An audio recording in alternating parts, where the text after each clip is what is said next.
Brian, good morning, sir. How are you? Oh, good morning. It's been a crazy morning. It has. I was out of commission for a little bit, something unrelated, and come back and there's all these bills introduced, and obviously you're talking about this issue, which I've been keeping an eye on. I haven't written about it, but I've been keeping an eye on it since last summer when it first came up. Just waiting to see what happens with it, and unfortunately, it looks like it's going to have to go through the litigation route because our governor is not providing leadership on the issue. Yeah, and like I said, I mean, he can sit around and say, I can't do anything, but try. Why don't you try? Right now, we are watching in real time the example of a chief executive who can just do things. And maybe it's not, who knows if it's all the letter of the law or following precedent, but he's just out there doing things on behalf of the people who voted him into office. And you're talking about Trump. Yes. Yeah, of course. It would be nice to see some of that at the state level. It's you got to ask yourself, what would Governor DeSantis do? Or even I was just about to ask that. What would Governor DeSantis, a military guy like himself, what would he do in this situation? Yeah, exactly. So come on, Governor Little. Come on, man. You see the way the wind is blowing. This is not a good look, and we're going to keep blowing up this story. Like I said, it's been on our radar. It's been humming around the sort of the sphere of us politicos and stuff. But this is getting out of control because the longer this goes on in litigation, it just goes on and on and on. And Governor Little could end it right now. He could end it right now. So call Governor Little, 208-334-2100. Light him up. Let's see what you guys out there can do. You signal callers out there. Let's see what you can do. Let's see what this audience can do. Let's see what Almon's audience can do and everybody else that's out there that's been sharing this story. Let's see what it can do. Okay, you alluded to it already. There's been a busy, busy morning. You were up early because you headed to committee to actually, you raised a really good point. This isn't just about chickens in HOAs. This is about this. You could have exposed something even broader today. The big issue with HOAs. And so we have your clip. Let's play Mr. Almon's clip this morning. This was to testify in support of Senator Tammy Nichols' bills to allow chicken ownership across Idaho, wherever you live, no matter if you're in an HOA that says you can't. Let's watch this. Thank you, Madam Chair, Madam Vice Chair, members of the committee. My name is Brian Almon, and I'm here representing myself today. I'm a homeowner in Eagle, and I'd like to have chickens someday, but my HOA disallows them. Now, I, at heart, often feel frustrated with HOAs. We've all heard horror stories of neighborhood Napoleons snitching on each other, but I do recognize that they are the lowest form of government. Neighbors get together and come up with ideas of how their community should be. So I also get that if you want chickens, you should be aware of your HOA rules before moving in. Speaking personally, my family was short on time. And the house fit all our other needs and had a lot of other things going for it. And so I get that and I can live with that. But let me tell you what it takes to change our HOA bylaws. First, we need to get someone on the board to approve the proposed rule. If not, we need signatures from 25% of the members, and that's a very large neighborhood that I live in.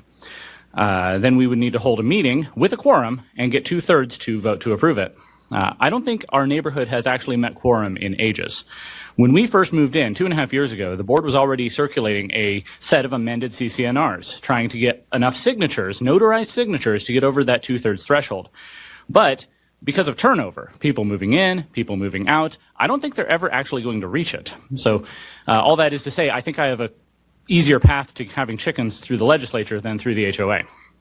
Everyone worries about local control, but I believe there's precedent. The legislature has already said that HOAs can't ban you from putting political signs in your yard during campaign season. Why? Because of free speech. I think this is about the freedom of food. My family can eat 1.5 eggs a day, and with the egg prices being what they are now, that is becoming more and more untenable.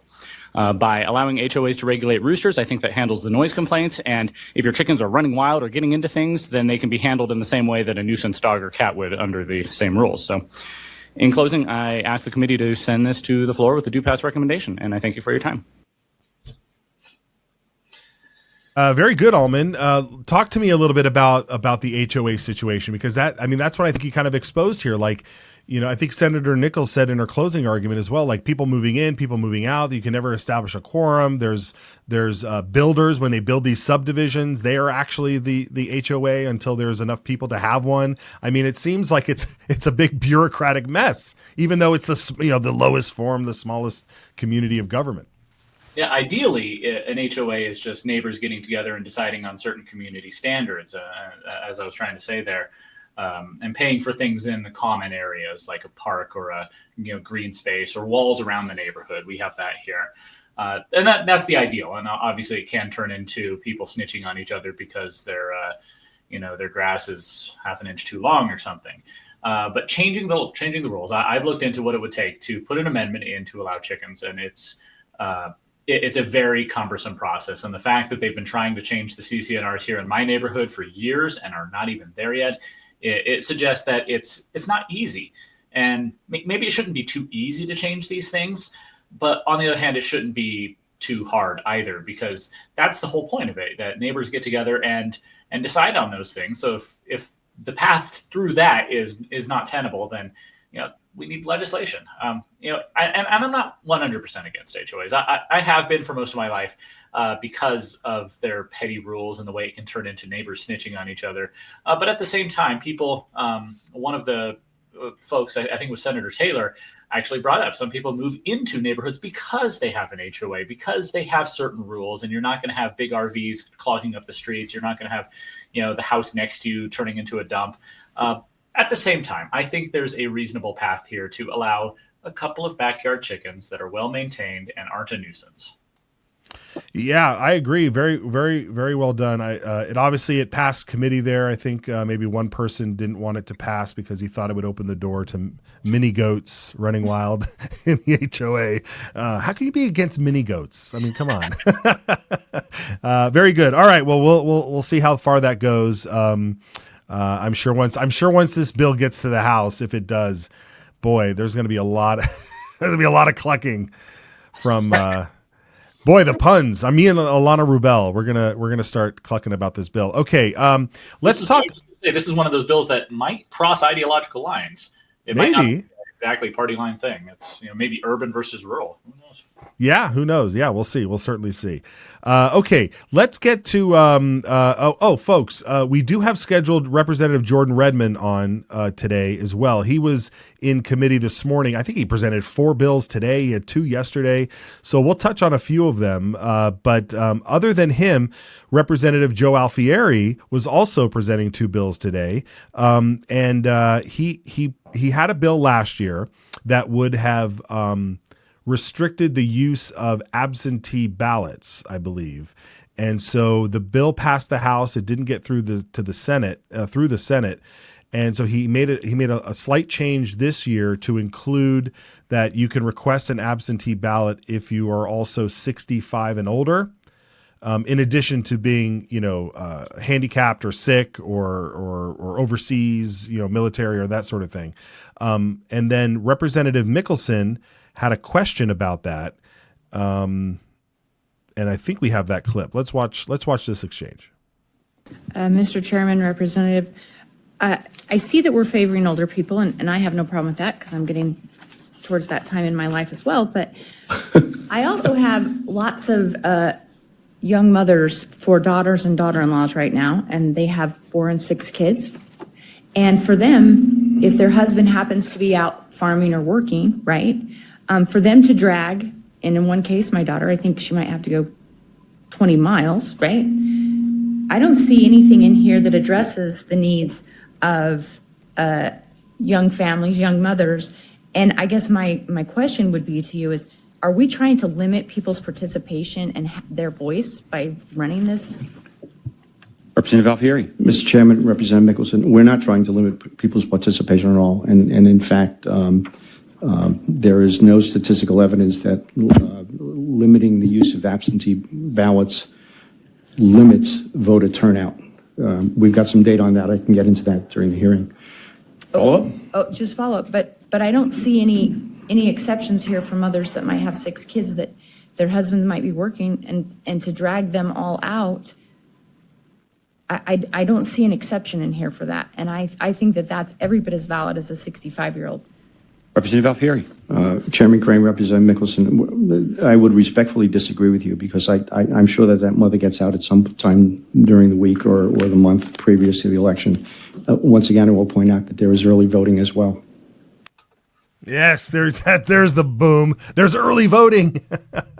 Representative Mickelson, man, she loves talking about dragging kids here and dumping kids there. I mean, it's so so fascinating to watch her talk. What do you think of this bill? What do you think of the chances of this bill, Brian? I think we'll see. I'm trying to remember what happened to the similar bill last year, if it got out of committee or if it got off the House floor. Oh yeah, it passed the House. It just died in the Senate. Yeah. So many bills do that, don't they? But yeah, the election integrity is obviously a big deal to a lot of people in Idaho. And anything that improves election integrity is going to be popular, at least I think, with the voters. Obviously, you're going to hear, the Democrats will say it's about disenfranchising people, but that's, they really don't have any power, do they? I was looking at the text here as we were listening to that clip and looking at all the exceptions here. Representative Alfieri said everything with that final line that we have early voting. Most of the reasons for doing absentee voting are solved with early voting. And early voting, as Representative Alfieri said, is different than absentee voting. It's about the chain of custody. I think that was in the other clip that we didn't watch there. He's explaining that the reason why mail-in voting is a problem is because it's a chain of custody issue. You drop your ballot off in a mailbox, and then who knows who has access to it? Postal workers. It goes through the process, gets taken to another place where it then is unloaded, and you really don't know. Whereas early voting is different in that you're actually just going to a physical place. You're casting your ballot. The election workers have it 100% of the time. I don't see why you'd oppose this. But yeah, I mean, it's you're exactly right. I mean, the fewer hands, the fewer ability for ballots to fall into the wrong hands or to get lost or whatever in the mail or anything like that, the better. And this goes lockstep with what Senator Brian Lenny had yesterday as well when it comes to walking up to any polling place and without an ID and just signing a piece of paper and getting an actual ballot. I was talking to somebody else about this. In other states, some other states allow you to do that, but they have you fill out what's called a provisional ballot, and the provisional ballot is actually like a different color than a normal ballot, and they only count those ballots if there's a close race or if there's something when it comes, if the race is close enough with the normal ballots, then they start putting in the provisional ballots after all the things have been checked, and then those provisional ballots get put into the actual tally. But at least you're separating them out with the folks who showed up with ID and those who don't. And for the Idaho statesmen and critics who say he's trying to oppress voters, it's just so disingenuous, so ridiculous. I can't get over it. The press. Eventually programs like this and like my platform can eventually start providing an alternative to this media, because it really is insane if you think about it, that we are a red state that voted 70% for Donald Trump. We have a legislature that's 85% Republican, and yet the papers of record of all our big cities are incredibly far to the left, and they're always counter signaling anything that our conservative lawmakers do. Yeah, very true. All right, well, let's shift gears here, because there was an interesting bill that was presented this morning in the Health and Welfare. Representative Chris Bruce, he's out of District 23, the southwest corner, if you will, of Idaho. He presented a bill on labeling blood donations that have mRNA vaccines in them. So let's watch this presentation. Thank you, Mr. Chairman. I'm Representative Chris Bruce from District 23, which is South Canyon, South Ada, and all of Oahe. I bring to you RS 32-129. And essentially, if you just read, there's an actual updated statement of purpose in there that was changed later in the day before it was sent to you. You may want to check it out. All this bill does is that when you donate blood, it requires that you disclose if you've had an MNRA vaccination. Some already ask you if you've had the COVID shot, but I think MNRA goes a little bit further with the different technology they're using. And it also asks that it be conspicuously marked.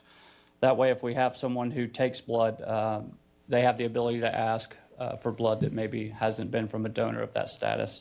As a leukemia survivor, I took years of blood, and this was something that was important to me. So with that, I ask that you print it. Representative Redmond. Thank you, Mr. Chairman, for a motion. Motion's in order. I move to introduce RS 32129. Committee, we have a motion to introduce RS 32129. I think, I think we can cut out of this. There was a question about wanting him to come back with other. Are there other things that we label blood as containing? Like if you show up to donate blood, should you disclose other conditions that you may have? So the bill did get printed, so we'll have a full hearing on this. But I mean, we're in that stage. We're in that stage in our society now. I mean, I remember going to give blood and having to fill out a questionnaire in terms of diseases or alcohol or drugs and other things that may affect my blood.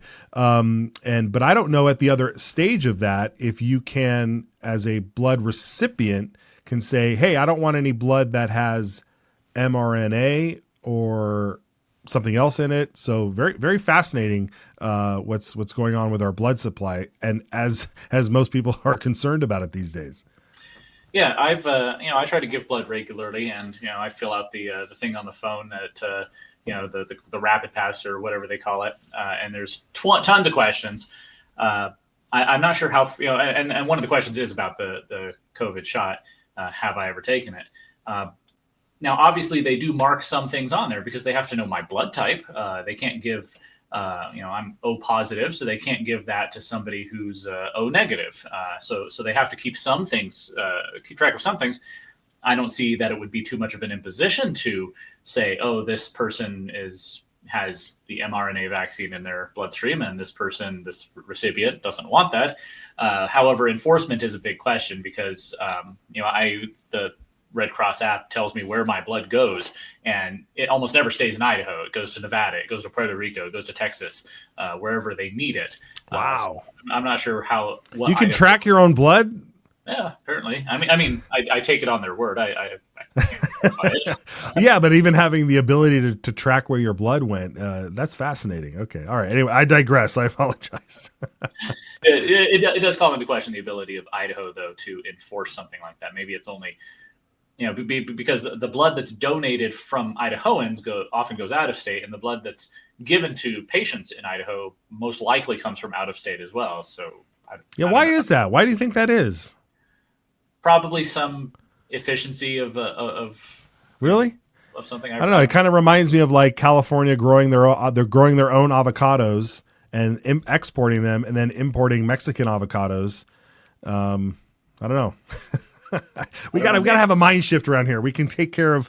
Look, if the HOAs can do what they do, right? When it comes to, I don't know, we're going down a slippery slope here. To patronize local businesses, buy local. Maybe we should also have give blood locally. Yeah, give blood locally. Keep it local. Okay, well, we'll pay attention to that bill. And then, of course, there's another bill dealing with sales tax. When I hear about this, I hear about the little kid selling lemonade and being harassed because he didn't have a seller's permit, or he's not paying his taxes when they're out there selling their lemonade.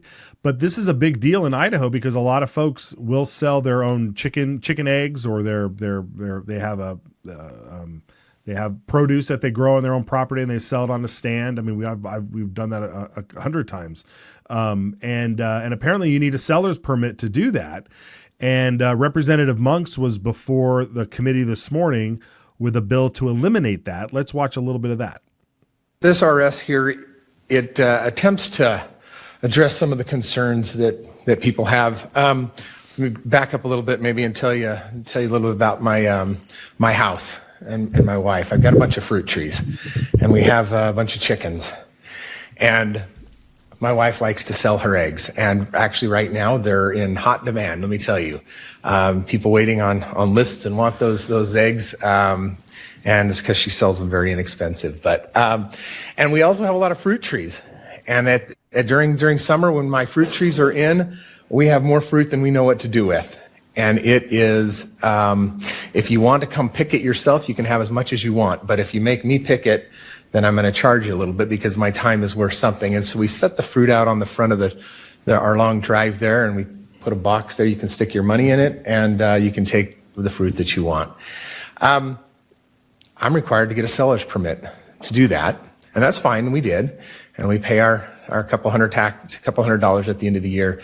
But I was starting to think this may not be the best way for Idaho to be spending their time and effort for people who have small fruit stands, egg sales, garage sales, all of those kind of things, and they don't generate a whole lot of money for the state. So we started doing a little research and found that for people who, and this is again just the people who actually file for permits, not the ones that don't and should, that have total sales of less than $5,000. In 2023 was the last year number I had, 10,701 permits. 10,700 permits in a year. And so you do your math really quick and you realize that's a lot every day that people are filing for these permits, and they're not selling a whole lot. Of those 10,700 permits, the state generated a little over $1 million and had a lot of manpower that had to process all those, issue the permits, receive the sales tax, everything else. And so the idea was this is just going to make it a little bit easier on people. If you sell less than $5,000, you don't have to get a permit. Yeah, there you go. And that's it. Brian, what do you think? We're gonna pull in $1 million less that we have to spend into our into the government. What do you think of this? Well, the less money that goes into the government budget is always a good thing, I think, for fiscal conservatives, because then that's less money that they have to spend.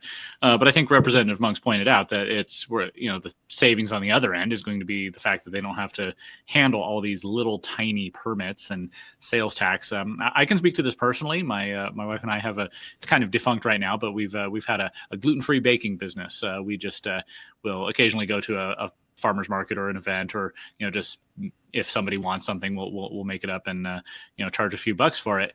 And we pulled in a couple $100 dollars of revenue each year, so we be affected by this bill, but it was a bit of overhead to have to get the seller's permit and get the cottage food permit and then file sales taxes every quarter.